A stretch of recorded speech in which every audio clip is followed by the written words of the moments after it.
Welcome to On the Chain. This is Jeff here with co-host Chip. What's going on, Chip? What is up on the chain family today, man? XRP, what? Into the metaverse? I don't even know if we have that topic, but it sounds really, really cool. That it So, does. man, there's a lot going on. But what about Swift being the next generation of cross-border payments? That sounds pretty cool, too. It sounds a little stale. It sounds a little 70-ish. But, man, we got some stuff to actually cover. John Deaton was on an amazing podcast today. What great clips we have to cover over with John Deaton. I think there was just, man, he was just hitting it out of the park. He was on fire today. We're going to go through those clips. There's a few other cool videos that we want to dig into. One of them we kind of dug up with Jay Clayton, Brian Brooks, and a number of others. So, Chip, if you're ready to kick this thing off, I'm ready to kick it off. Let's go. Let's go. Welcome to On the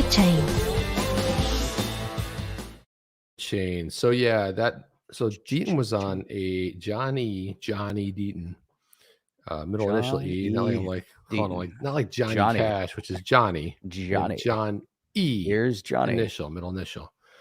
Oh, it was like a 2-hour podcast. I caught like bits and pieces throughout the day, but I was pretty busy today and calls and the whole, Jeff, awesome. The stuff. But I mean, what a fantastic stuff. And big shout out to DAI, Digital Asset Investor, for pulling these really interesting, pertinent clips that we're going to take a look at.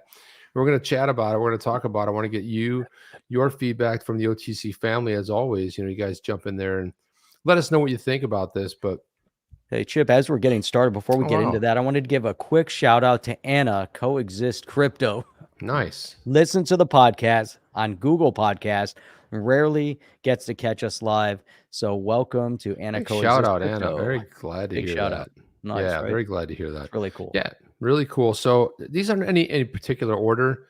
They're all sort of, I guess in a way, they're standalone. They're not like there's anything. I mean, there probably is an order the way they happen on the particular podcast, but we're not going to play them in any particular order today. But I think we're just going to go through them and kind of see exactly kind of what, I mean, obviously it was a 2-hour podcast. Can't play everything, right? But again, DAI did a great job of picking out some good stuff. Let's look at Norseman. Norseman coming in heavy and strong in the first 2 minutes of the show. He said that XRP rally last week was a Deaton photo op. Why wasn't any promotion done? Just saying. Well, I believe the film crew was there that's working on this documentary. But that's a good point, Norseman. Were you there at that rally? And I did see a little bit of it on Twitter covered, but couldn't really tell. I saw some pictures of John Deaton, so I couldn't really tell what the size he was there. Turnout was. I saw him there. Yeah, I saw him in that photo. But I only saw one other person in the pictures that I saw. It was just the angle. So I don't know. Right. It didn't look like there was that many people, there. right? So it was hard to tell, man. Hey, Chip, when we talk about settlement with Ripple, there's a steak dinner tied to that. A really delicious steak dinner. Yes, I believe there is. That's a little bet with Mr. B. Oh, wait. Oh, there. Oh, look at that. Mr. B XRP. Deaton is a savage. Oh, savage. And it was like he studied for his entire life for that podcast today. But it was really great. He's great as always, like he is when he's on the chain. And just the history lesson. And a lot of it's stuff that we knew, the XRP community, but boy, was it great to hear it. And also Patrick Bet-David, who has a pretty solid following. Funny thing is he's right here in Fort Lauderdale. He's right down the street. And I can't believe that. Dude, I just froze up. I thought you were sleeping there, Jeff. Like your eyes are closed. I thought that maybe you're just fell asleep. You're in some sort of meditative stage. You can't really figure it out. That's okay. I don't know what happened. I'm gonna have to pull myself out for a second. My camera just went offline. Let me take myself out first. So Ed is down with OTC. And guys, drop where you're from. It's always good to see that. Been in Padre Island, back now. Norseman, very cool. Let's see what else we have here. I want to go through the stack over here. Liz is here tonight. XRP Rock goes Bills. Yeah, that's my Bills buddy right there. So it's been a rough year. Out of first place and into probably, who knows, maybe even the Dolphins finish ahead in there. So it's good to see you, XRP Rocks. And hello, what is this other one over here? Jimmy Young. Hey, ladies, look at that, huh? That's on when I think of that, I think of the Beastie Boys song. Hey, Hey, ladies. ladies. That's the song I think about. Everything's a song with me. I always hear a song lyric. Something's going on about that. But guys, Man, now let's my leg dive. is all crazy. Enough of the intro. Enough of the small talk. But let's jump in. Dive in head first into the shallow end so we can get some maximum impact. Let's start going through these Deaton clips. But I want to hear from you guys what your thoughts are, because there's some massive fire going on here. And like Mr. B said it best, Deaton was savage today. It was just savage. Remarkable. And, you know, there's a cool vibe about being together in the same room. Hopefully Jeff and I get there. We can bring guests on, because there's a whole vibe when you're there with the person versus somebody coming in here and it's like, you know, they're on the other line. Not that it's not great, but even when Jeff and I were streaming live last Thursday, there's just that was awesome, wasn't it? With a live audience. It was so different. So My different. God, it was so different, and in some ways distracting for me, who's distracted easily by a squirrel, and I'm keeping focused. Where I'm more focused here, I would say, to some ability. But man, you know, that it was so enjoyable. It was so enjoyable.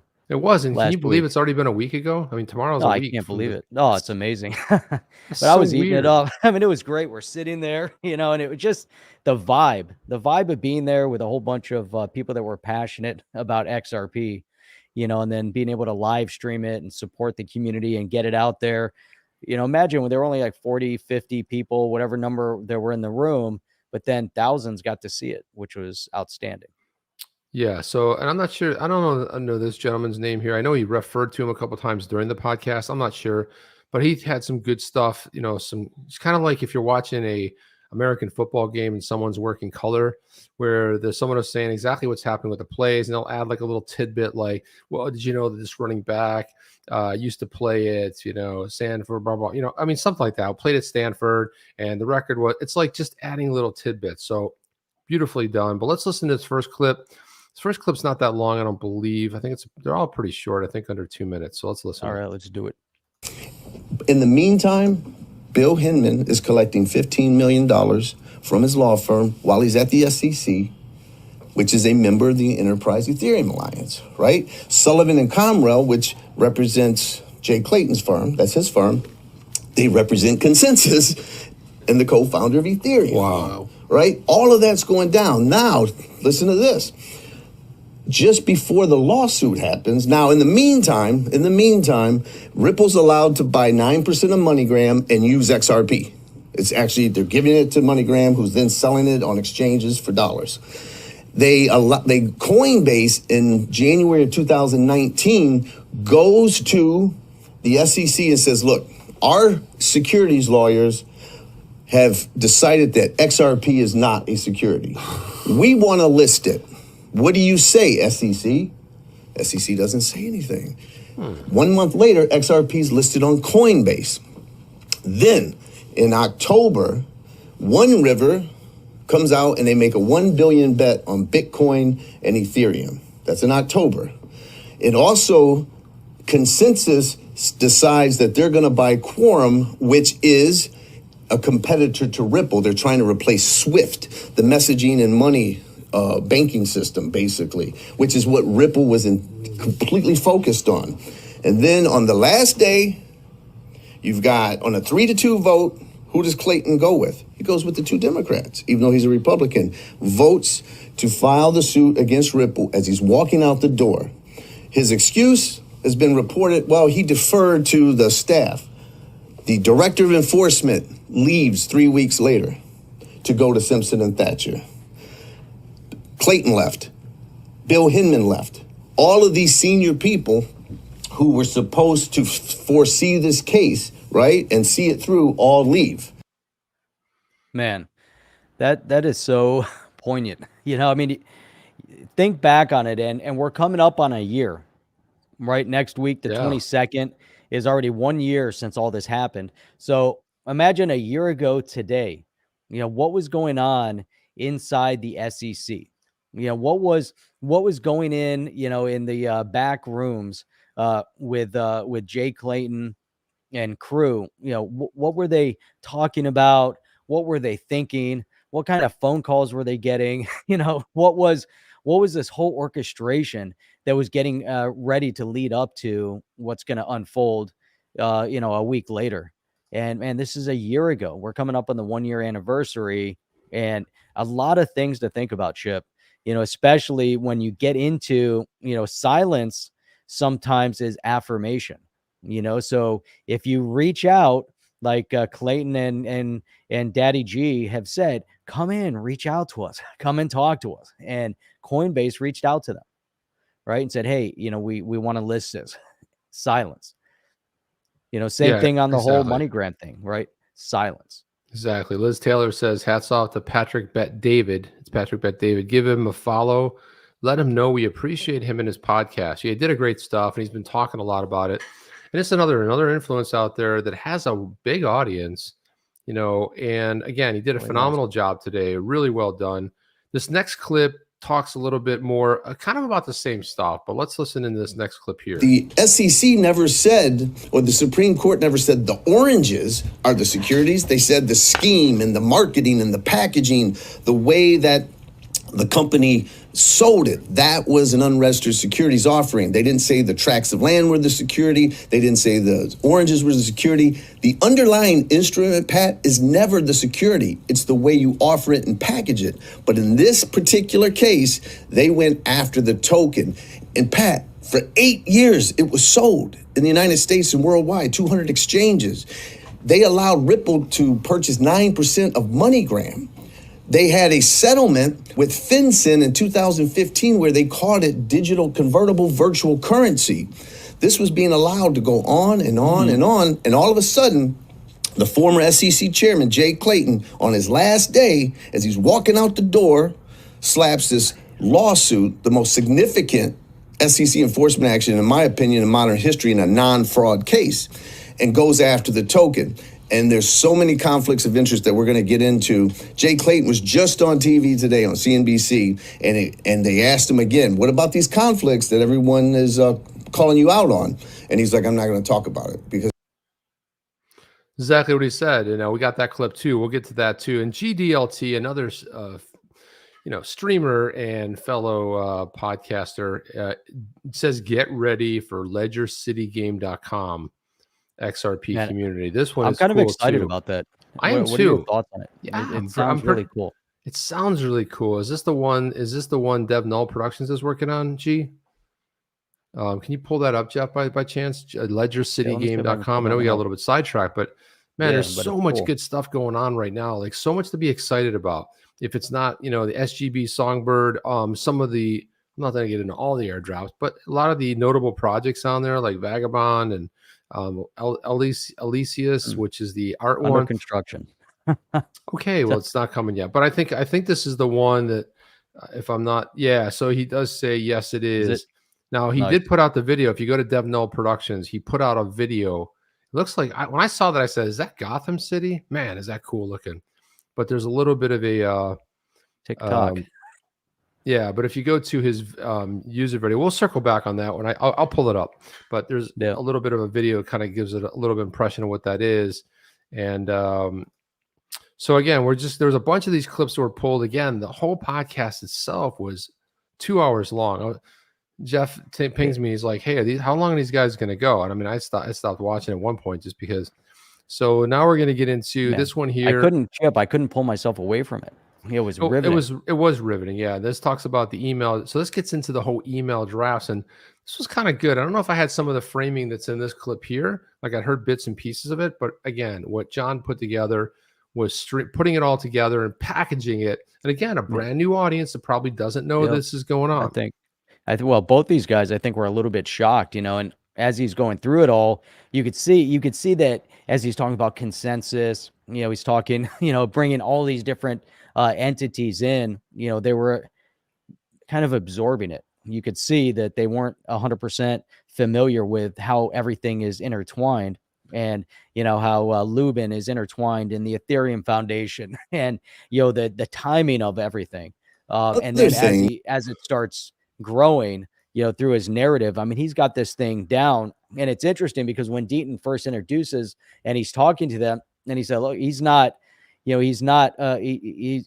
normally, in front of and going after the SEC. He's not, that's not true. His legal specialty. It's not even in cryptocurrency. and he gets into the why. He actually, a year ago, so a year ago today, there was, he's sitting back like everybody else, kind of enjoying his investing in blockchain and XRP and other assets.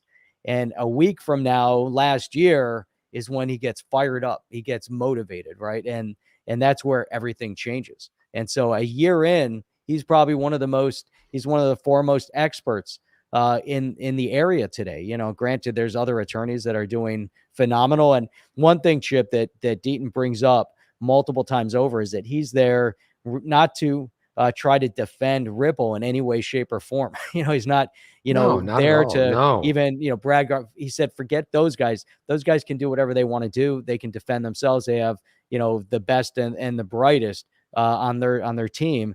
He's most concerned with how the SEC specifically went after the entire XRP digital asset ecosystem and just singles it out 100% from birth to today as being a security. Yeah, it was just so loaded with so much stuff, and it's so funny how he got thrust into the whole game. He's like, that's not the kind of attorney that I am. I'm not, that's not my specialty. But now he's got one of the largest cases in pretty much history, right? And I think Bork here is saying, give thanks to DAI. I think you shouted DAI out right in the beginning. Oh yeah, I shouted him out right away. I said huge shout out. You might have joined a little bit later, for chopping this thing up. Yeah. Yeah, and again, if I had like millions of hours in a day, I would have chopped some segments up too. But I did give a huge shout out to DAI for putting these clips together. And another part here that Rob McDermott brings up is that John Deaton is going pro bono to the XRP community. Greatest of all time. I mean, he's really, put himself in doing an amazing job. So think about John Deaton going down in the history books. You think about 10 years from now, 15, 20 years from now, when we look back and you start reading in the history books of digital asset, right? Think back 10 years ago and we celebrate Pizza Day because someone spent 10,000 Bitcoin on a pizza. Oh yeah. 10 years from now, we're going to think about Johnny Deaton Day, which is, December, whatever day he filed a lawsuit. It wasn't December, but December 22nd will always be known as the date that the SEC decided to go after the entire XRP community. They went berserker. Speaking of berserker, look at that right there. Berserker is right there. Get ready for a Jeff and Chip smile. What up, you know what that means. And fam? I don't know. Give a smile, Jeff. I don't know. All right, here's my smile. Come on, man, berserker. There you go. There you go. That's what gets us smiling right there. So I'll throw this next clip on there. And again, I just love the vibe of being in person. I mean, I would love to do this show in person, just because we did it last week. It was so much fun, and just getting there's a whole different vibe when you're talking to somebody like right sitting across the table from them. So let's listen to this next clip here. Other thing that the SEC won't give us is, did you know that 63 emails went out with that draft speech that gave Ether a free pass? Do you know who was the only commissioner to get a draft version of it? Who's that? Jay Clayton. Did you know Crypto Mom herself, Hester Peirce, never saw it? How do you draft? Why would Clayton even be involved in that draft? Why would he even? He gave input. He's the only commissioner. Bill Hinman was deposed. Ripple was successful in getting him deposed. Of course, they redact everything to the public. And I have it here if you want to see it. The lawyers ask him, did you ever represent... How much is redacted? Ethereum, 90%. Can I see? This goes to Pat. You were telling a story a couple weeks back about you were at Harvard and you said that there was a guy who was having trouble. He said, just find a congressman, pay him $500,000. That was it. He's going through an election and he'll help you put up a law to hurt them. This is it? Yeah. Now, in action. He's asked questions like, have you ever worked for Ethereum Foundation? Look at the answers. Look at the redactions. All right, and this isn't the whole. This isn't this. This isn't the whole lawsuit. Dude, are you kidding me? Right? This is insane. Now, why would they redact, Pat, if he's asked a question, have you ever had clients that are part of the Ethereum Foundation? If I represent you and your business, I can't talk about what we talk about. John, is this public record? No, it was an exhibit that's public record. Can we show this? Or no? Oh, yes, you can show it. So like, Absolutely. so I don't know if people can see this. Look at that. But And this pages of that. this is an entire page of every single word on the page redacted, and there's pages of it. This is your transparent Securities Exchange Commission. Holy moly. Holy moly is right, Jeff. Holy This moly is 100%. The transparency in that is there. What transparency, right? So weirdly enough, is that what would have the courts, or I mean, obviously on the SEC say, go ahead, John, literally flipped this Bitcoin guy into getting it. Absolutely, man. Yeah, he absolutely did. And they were shocked just because, you know, remember for both of the participants in the room, first time they're hearing it, right? Especially put together in a beautiful package. Yeah, and this is being hand delivered, you know, and I think they're just stunned. And really, I mean, as I love how, you know, doing this in person, like you said, you know, has so much more reward to it, you know, so he's sitting there and he hands them the pages. You know, he's like, here you go. Instead of just holding them up, they're picking these pages up. And this is real, you know, evidence to show that why do they have to redact everything? Why are they blacking everything out? You know, what is it that they're trying to cover up? You know, why can't we see a whole page? You know, is everything so secretive? Is he disclosing something that's a state secret or a national secret? You know, I mean, I don't know. what in the world? One's, you know, does he mention Gary Gensler's name? You know, what's going on there? I don't know, but I know that Jebsy's in the house. X Rooms, what's up, Jebsy? And we got to meet Jebsy last Thursday, which was awesome. Very, very cool. Look, this next clip is, I like this next clip for a lot of reasons. And I think something to key in here is that we matter. The community matters. You matter, because we made an impact. And how we got to see that unfold was with that ridiculous bill that went into Congress, that infrastructure bill. And we, the community, we, the people, shut that down for 3 days. I almost sounded like, what's his name? Shut that down on the thing. What's his name? That guy talks like that celebrity. I don't know. His name escapes me right now. But we shut it down. And so this kind of plays into it. And I like the idea that comes out of this clip. But let's listen into this one. This is a good one. This is Patrick Bet-David coming here. Now, the crypto community is a political party. Yep. So we're back in the days where Democrats wanted to win the black vote, and they did after Barry Goldwater. That's a great point. When the Democrats wanted to win the black vote, because blacks forever have been conservatives. I mean, What's that? There's a really, really strong point that he's making right here.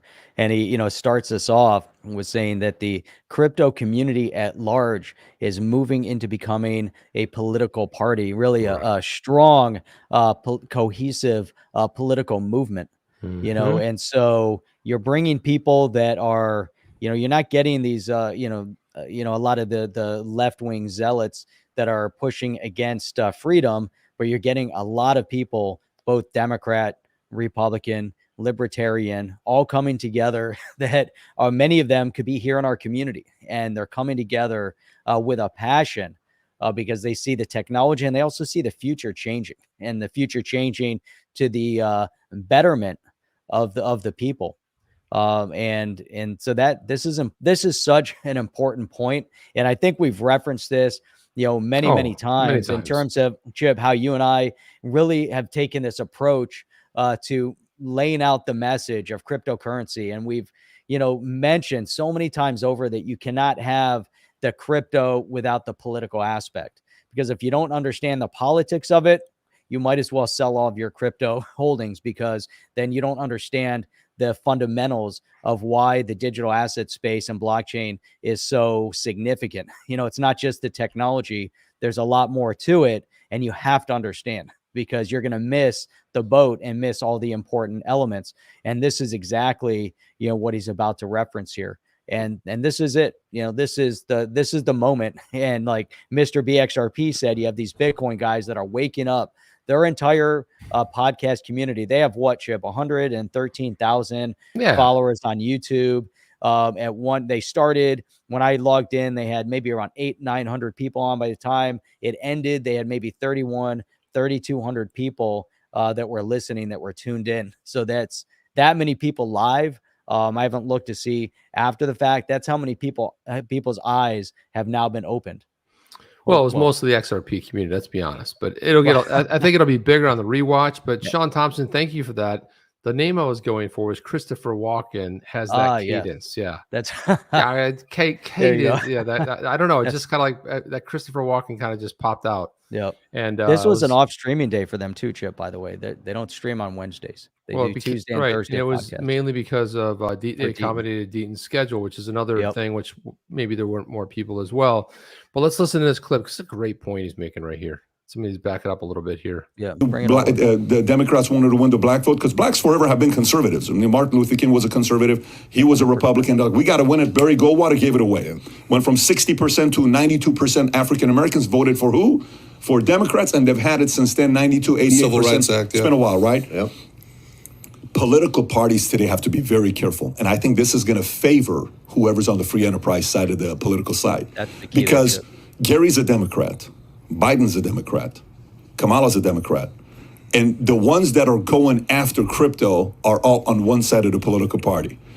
The libertarians, the independents, which is the crypto community. Crypto community is not Republicans. They're typically independents and libertarians. Anti-establishment. Yeah, anti-establishment, which Republican is establishment to them, so is the Democratic Party.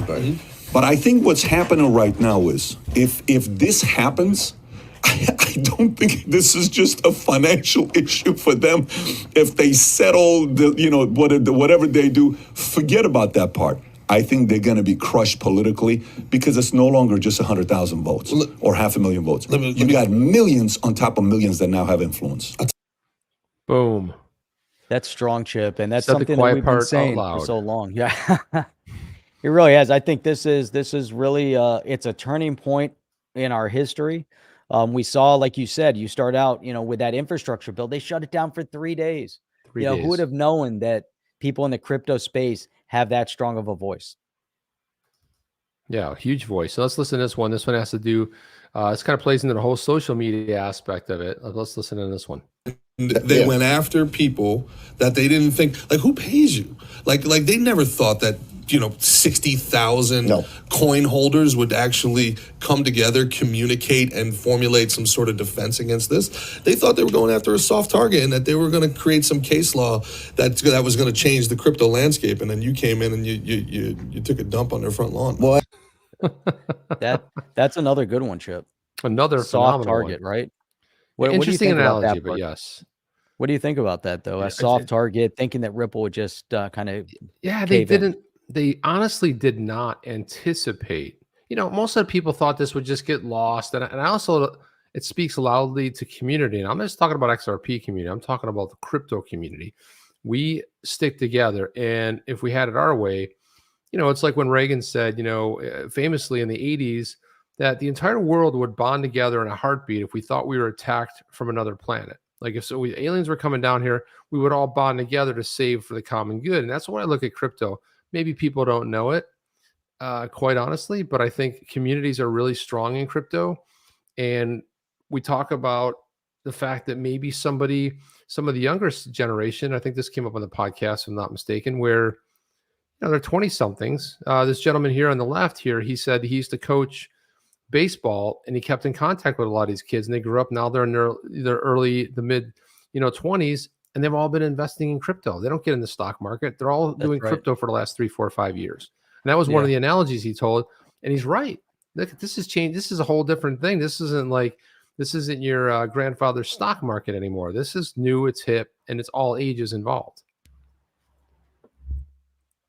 All ages involved, Jeff. All ages, Chip. Even the older population. But the thing is, Chip, that what he's referencing, and it's something that we've talked about, and it's interesting because we've had a lot of different guests on from the community that we've had to have a chance to kind of talk to behind the scenes. And there's many people, like he's referencing, never invested in stocks, have no desire to invest in stock, but somehow understand all the fundamentals of how finance works and the financial structures work because of crypto. Because of investing in crypto. And then what happens at the Senate hearing yesterday? They say that cryptocurrency is magic internet money. Magic internet money. It's just like fairy dust. Fairy dust. Look at Nick is bringing up a great point. People have the power. Yeah, I'll say said another way. We, the people, we collectively have the power. Bill of Rights, right? So it's a huge deal right there. Let's see. I thought I saw another good comment here. Here's a good one right here. Oh, yeah, throw one up there. Somewhere. What happened, Jeff? Throw it up there. That one right there. Smash the likes and hit the notification button. And that's a good one. Subscribe. That's a really good one because sometimes you can even throw up. There you go. You can get a graphic. You get a graphic. Bing, bing, bing. With sound effects. Ching, ching. Yeah, I wish you could have sound in there, but you can only have you can only load like they have to be, they're actually GIFs, to be honest with you. It's really bizarre. Kind of funny. It'd be nice to have sound effects. But you did pretty good. That'd be nice. So let's pull this last clip up that we have. And again, thank you for the work that DAI did in putting these together and really doing a great job on Twitter today. And throw this last clip up here. The other part is what Draper said. Tim Draper. I don't know if you saw the Tim Draper interview with Gary 3 years ago in 2018 when this interview took place. And Draper gave a system. I love what he said. And by the way, for people that don't know who Tim Draper is a beast of a guy. Is who he is. Here's how he broke down the system. He says, bankers are panicking. He said this in 18. He says, this is their system. It's always been their system. Step number one, they say, this is nothing.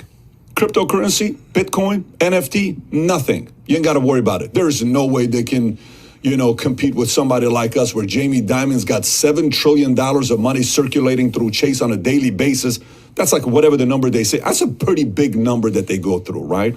So he says, step number one, these guys are nothing. They're not going to make it. It's just a fad. It's going to go away. Step number two, now it's too big where you have to face it. Okay. So what they do is bankers all get together and say, we can't make this happen. What do we do? Step number 4 is we sue them.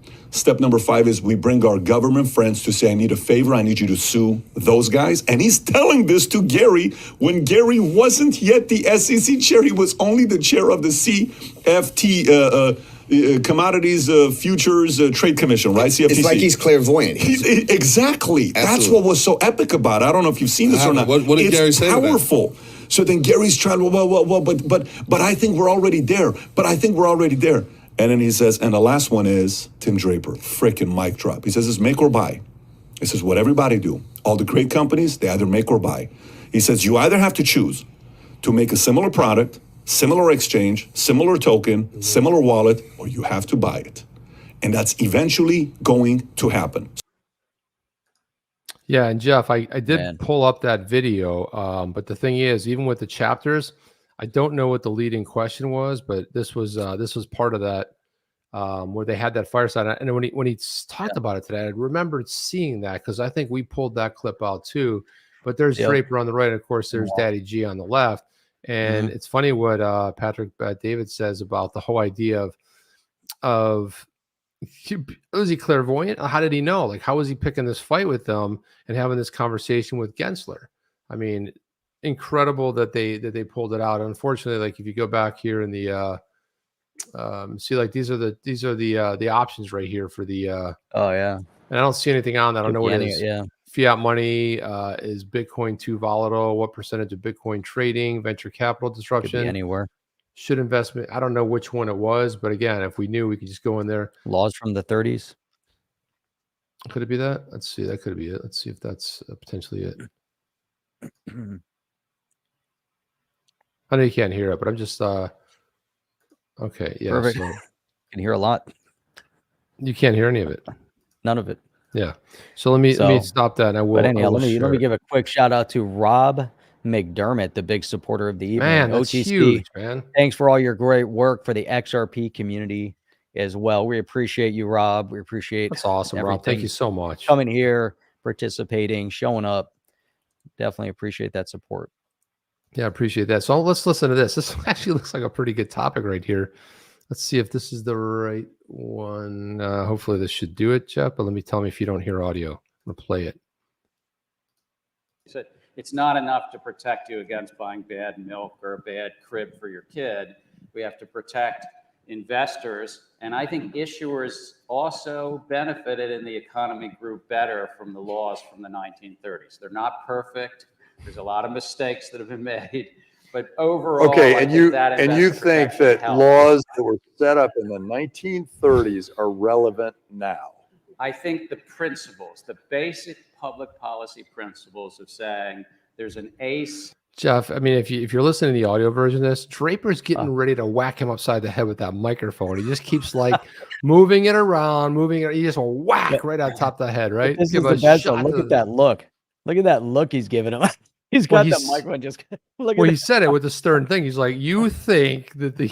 I mean, Draper, like I like think about Oh my Draper, whether God. you like him or not. He just says what he means and means what he says. There's no Look in at that between. stare down. He's like, "What in the world is wrong with you?"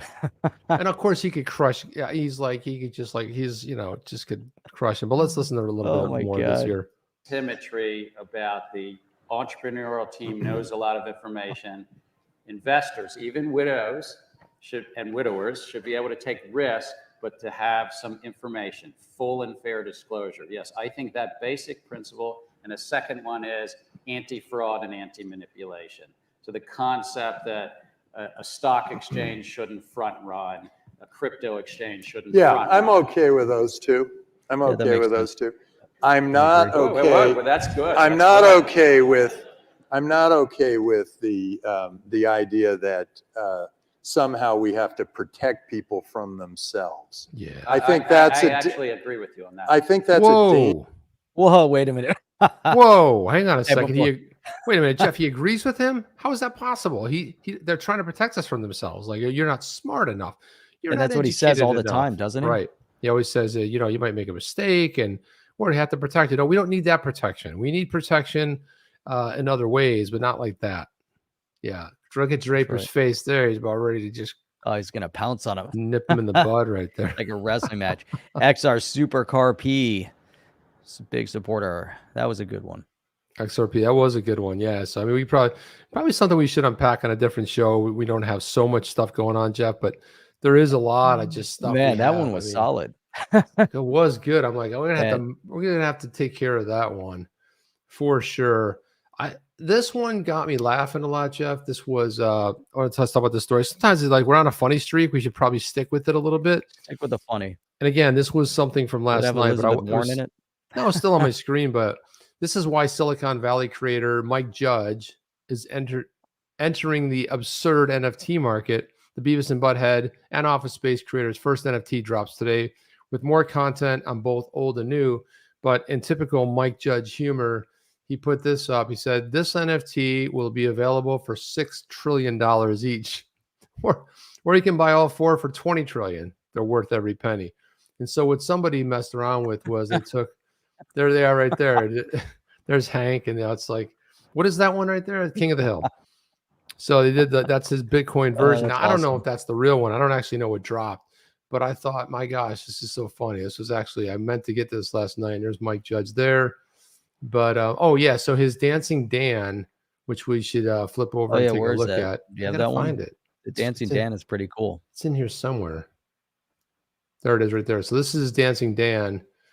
It's on super rare, and That's really cool. so the reserve price on this is 120 ETH, which is just shy of about $500,000.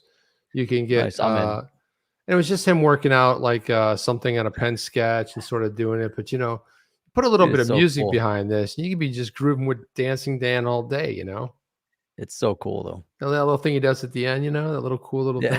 Yeah. It's one of one, man. There's only one. There's no one. It's not one of 10,000. It's not one of 777. It's just it. It's just the Dancing Dan. Thought that was pretty cool. To toss up there and Hey shout Chip, about. did you watch or listen to the Vagabond? I listened to a little bit of it. A little bit. So Chip, we were talking a little bit, and Joe C was on earlier also, and listening to it, the Q&A and everything, and I found that they spent a lot of time and there was a lot of noise talking about the airdrop, and it just seemed like the whole idea of the airdrop just was so much noise and a distraction from the actual benefit of their project. Agreed. And I think then people focused way too much on this idea that and let me know if I'm wrong, but there were, how many did they have available? 25 million they had It's available. 20 million VGB 20 Vagabond million tokens total. and And they were gonna 23,000 like 900 and some, but then there was 150,000 people, wasn't there? Something like that. something like that, and there were A lot of 1,000 people. per person. So they're going to give 1,000 per person, so it maxes out at like 20,000 people, or a little over 20,000 people. And if you have 100,000, obviously they had to get what really got me though, is that the ideas of these airdrops. Obviously, one thing that we see, if they don't spell it out 100% up front, and then say it is what it is at the end, they're like, it's for like free handout, and people are trying. But if let's say there were 100,000 or 150,000 true trust line set up with 1,000 XRP connected to it, and is all done right, then there's still only an expectation that the first 20,000 plus are going to get anything, and that's it. Either make it right, for all 150,000, or stick to your guns. I mean, what are you going to do? You're going to try to true it up for 100,000 people and then cut it down to 500 or 250. And then everyone's going to be upset. I only got 250. I was supposed to get, and it's just it's free. It's an airdrop. Yeah, but but I think you're collapsing a lot of things here. First of all, from my perspective, there's no way any project can gauge who gives a rat's behind about it. There's not any way. And I know what you're saying. I'm not saying it's wrong, but I just don't think when you put this out there and say, look, we only have 20 million tokens. That's it. That means that 23,000, could you have done it better, different? Yeah, maybe you could have had a counter like, hey, every time someone registered. The problem with that was they ended up coming down to like 60,000 or something like that. Whatever. There were so many bots in there, and there were so many like high accounts. But we're working on potentially bringing somebody from the project on here so we can talk about the project. Let's hear about the project and what it is. And the airdrop thing, that'll be long gone history once we get into past first quarter. But let's talk about the project and what they're working on, because I think that, like you said, Jeff, that part is what it should have been about. Everyone's like, yeah, but I did this and I clicked that button and I clicked that button. And it's a lot of minutia where it's okay, fine, I get it, but not everybody's going to get the token. And guess what? It was for free. Nobody has to do this. But Jeff, you teased this in the very beginning of the open. I wanted to throw it up here. We're not going to spend a lot of time on it, but this is more or less like a press release that was out on Business Wire, probably a pay for play type of thing, where Swift, the headline, Swift delivers major milestones and strategy for instant frictionless transactions and sets the stage for global adoption in 2022. That's not written by a marketing person. That's written by an attorney right there. Okay. Read that again. Yeah, it's like you gotta, like, what the hell are they talking about? And what's interesting, they said, like, an industry set for accelerated transformations next year with ISO 20022 migration, the activation of Swift's evolving platform. Okay. The activation. Yeah. So look at this. A year after sharing a bold vision to enable instant and frictionless transactions from one account to anywhere in the world, Swift today underlines major progress in realizing this vision in 2021. Yeah. They're still talking about they're going to do it. It's going to happen. And then when you see in here, look at this, fast, affordable, low value cross-border payments. Swift Go, launched in July, significantly improves the experience for consumers and small businesses sending low value cross-border payments. I don't know what that means. Enables banks to provide their end customers a fast, predictable, highly secure payments. Okay. So by reading this whole gobbledygook, how fast is it, Jeff? And how much can people send? I don't know. Who knows? Say. But it's small, low value. Don't send big value.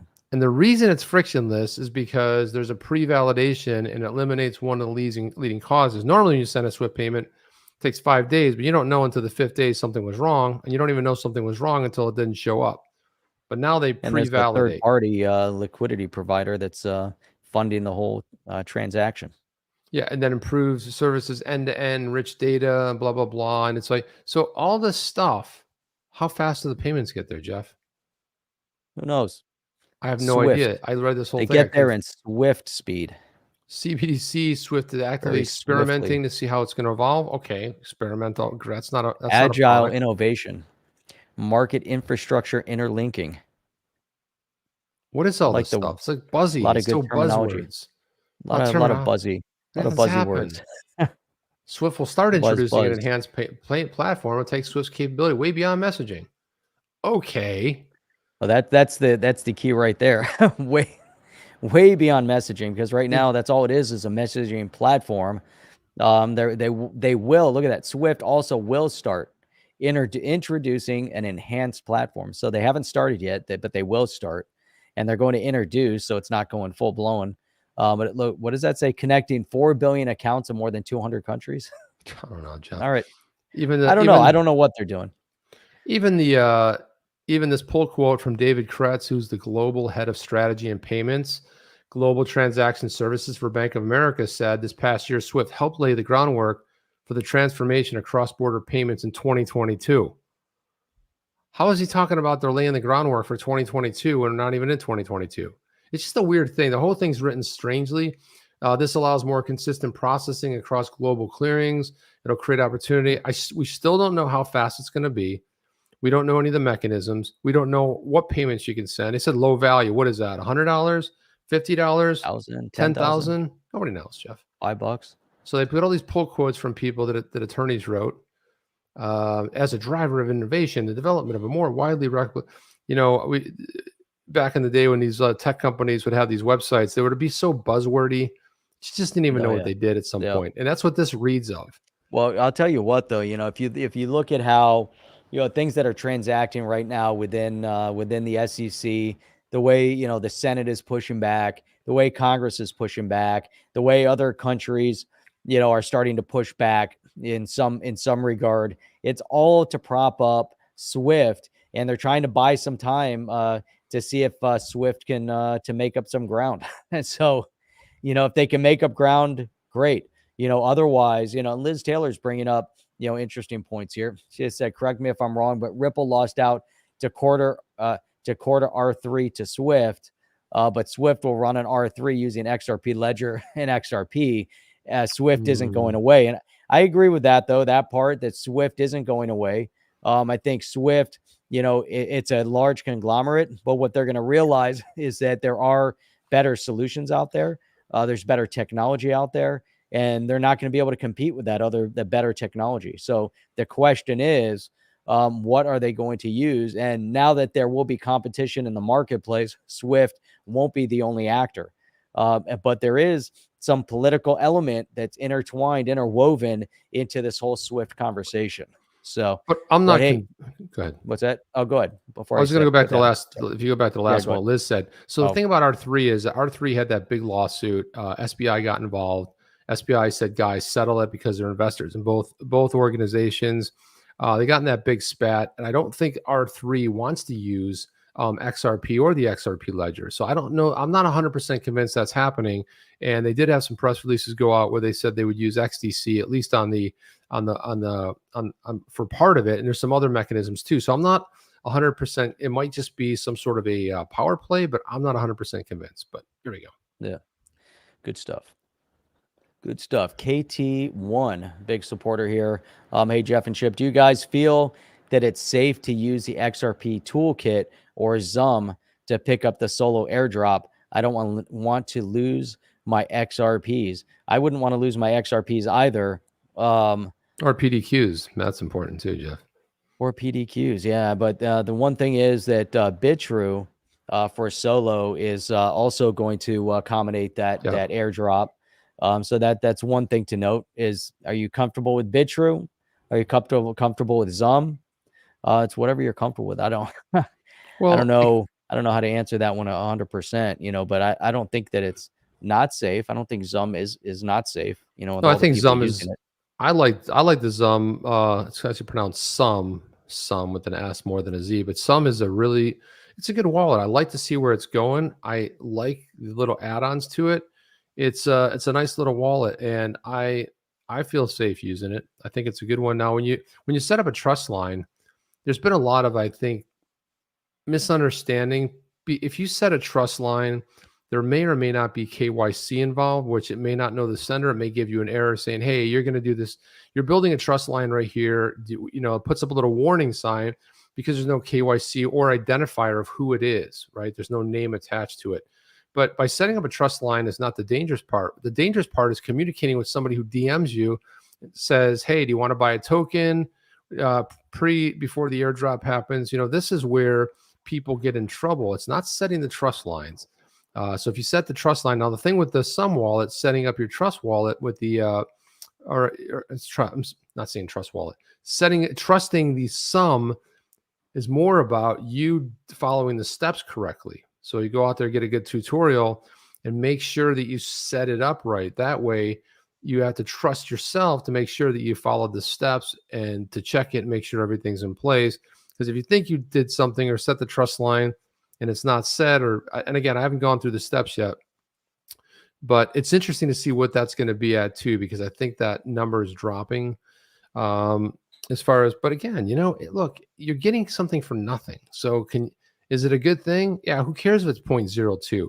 You get a couple XRP. Yeah, you got something for nothing. Maybe it turns out to be a bunch of XRP. You didn't have an hour before that happened, before the snapshot. It's going to be delivered. Cool. But yeah, KT1, I would just say, do your homework, look through it. Again, you got to choose the methodology you feel best about. Like I said, Jeff brought up BitShrews one option, XRP Toolkit, Sum. You got to do with what you feel the most comfortable with. Yep, that's good. Hey, Mark Phillips, what is going on, Mark? Good to see you. We've had Mark's been on the show multiple times. He's been he's outstanding. He said Swift isn't going away, but the U.S. ability to use Swift to enforce sanctions is weakening. Well, of course, you have what happened with Russia and China. They're doing their own way to send payments back and forth. They don't need Swift. And again, this whole idea of Swift was a stranglehold to give the U.S. all this, to be the police. And it's not really what the U.S. position ought to be. The bad actors, there's enough other countries that can weed out bad actors, but to sit there and try to crunch them and crush them financially, that's pretty much gone. There's really not many countries you can have much of an impact. That's a good point, Mark. You really can't make much of it. And so that's why, and the old guard is not happy about losing at least that potential ability, or at least the weakened ability. They're not comfortable with that. So that's it. Well, we got a couple things we could do here, Jeff. There's a short little video, a 5-minute video of Brian Brooks. Yeah, that was a good one. Yeah, some power hits right there. You want to just throw that one up there? Yeah, pull that one in. If you don't hear audio, hit me right away. Yeah, it's right there. Where? Oh, look at that. Back from digital assets. Turn it up. And blockchain for a moment. Let's talk about where the internet up as it goes. Wow, that one's super low. Come to where it's going, right? We can't really hear it. All right, let's not do that. But again, this is you want to give full credit on someone like this. CN, this is CNET highlights, and CNET doesn't know how to edit videos. They don't look at their meters. And that's something along those lines. They're uploading with no volume. Yeah, makes a lot of sense. That's all right. How about the Clayton on MSNBC opinions on crypto? Yeah, let's throw that one up there. I got this one ready to go. Yeah, I'm going to go ahead and throw that one up next. Let's see that one. Got to share the screen with the Brave correct tab there. That's Squawk box right on. I think this is the right clip. Let's see. The CEO, the general. Here we go. This is from this morning. This was something that John Deaton referenced here. And it's spinning. Fantastic. You got to love this video playing over on CNBC site. Holy cow. Nice. That's perfect. Yeah, it's great, right? And look at those guys, too. It looks like they're watching the spinning. Like, what the hell's going on with the spinning? In my Twitter feed constantly. I've tried to look into it and done a little. I don't know, Jeff. It's just one of those nights where... What in the world? What's wrong with the Squawk box? I don't know. The video's not playing. I'm going to play it this size and try to make it bigger. Let's see. It winds up in my Twitter feed constantly. I've tried to look into it and done a little research on it. There's this argument about an action that the SEC... It's just the video's messed up, Jeff. Sorry. Yeah, it's not going to work. I don't know what to say there, but the video is not going to play. But I will. That's what I'll do is I'll download the video and then we'll throw it up there. What if we do that? That's a good idea. Yeah, because I don't know. Yeah. While you're doing that, there's an interesting article that popped up on Entrepreneur, and I thought this one was great because this one was getting into. Let me pull this up here. numerous DEX support available for XRC20 tokens deployed on the XinFin XDC network. Check this out. Lower Whoa. pricing, greater transaction per second, less energy consumption are a few of the XDC network's benefits over the Ethereum network. Yeah, interesting. Ethereum DEX has exchanged over 132 billion since its debut, a total of 207 million in transaction fees incurred by more than 1.34 million Ethereum transactions. But anyhow, so this idea that I like that. what is that? So just, I mean, think about, right? And XDC, the XinFin, is kind of a sleeper, if we think about it. It's been around. It went through a little bit of an upturn as far as XDC as the asset. Went through a nice little growth spurt and kind of went, it's been hovering and kind of pulled back a little bit since then. But the whole platform, the network, seems to be getting ready to take off or grow. I mean, it's impressive to see how things are, look at it. First automated market maker will be Globiant's DEX in December right now, so, man, some good things getting ready to happen in that space.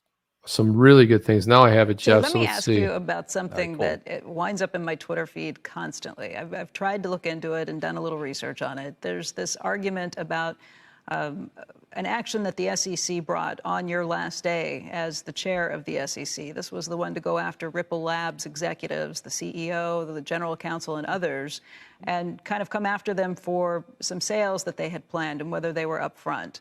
There has been all kinds of speculation because Brad Garlinghouse, the CEO, the general counsel, have been very public in their pushing back and fighting the SEC on this. And they've done some mudslinging and said that you and others at the SEC were compromised in this decision, that you had input that was coming in from people who are maybe Ethereum fans or others along the way. I get this question constantly. I just want to put it to you. What happened and what do you say to those accusations? Jeff, before he answers that, what do you think he's going to say here?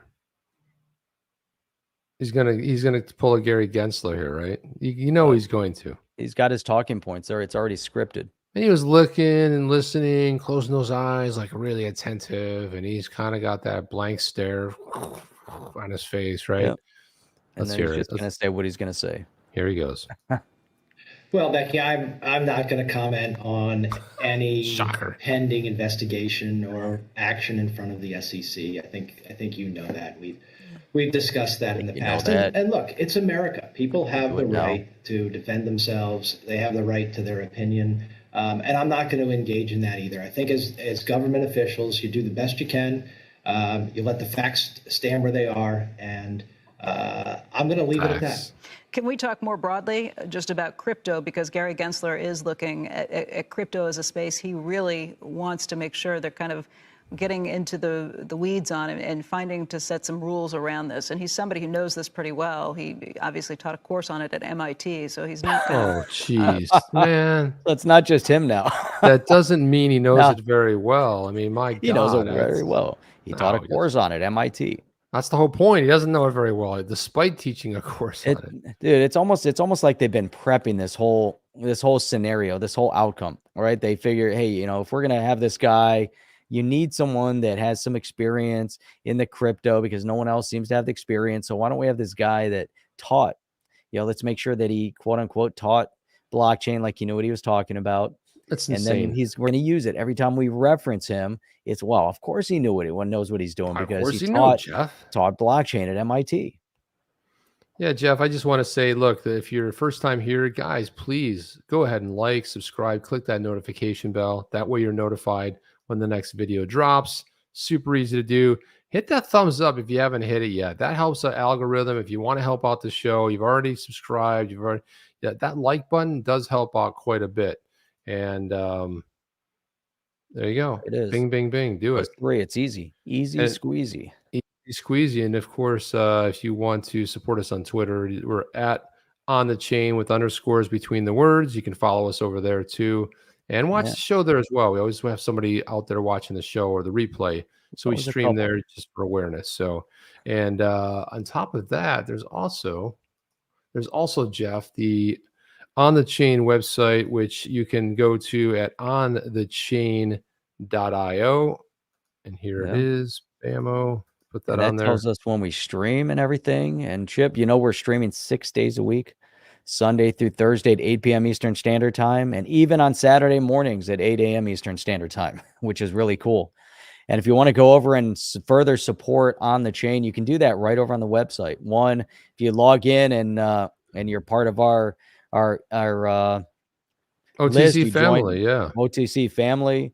You'll get an email after every show, which is basically just links to the show, which is awesome because you get links to the podcast, links to the video, links to some of our thoughts that go into putting the videos together for every single show, which is really outstanding. And we're planning some future shows that are going to be exciting because we want to involve some of the OTC members on some of our live shows. Yeah. So that's going to be really exciting as well. We have some good things planned with that. Yeah, very much so. And that's all I have, Jeff. Guys, tomorrow's Thursday. And as you know, man, it's winding down the week, heading into Saturday, which will be pretty exciting. So that's all I have. Jeff, you have anything? That's it, man. Look forward to tomorrow. And I guess we'll see everybody here on the next one. See you guys in the next one. Chip and Jeff out. Chip and Jeff out. Wait. Chip and Jeff out. Out. That's the right one, Jeff? Okay. That was it. Let's do it. Are you down with OTC? Please like, subscribe, and click the bell to be notified when the next video drops.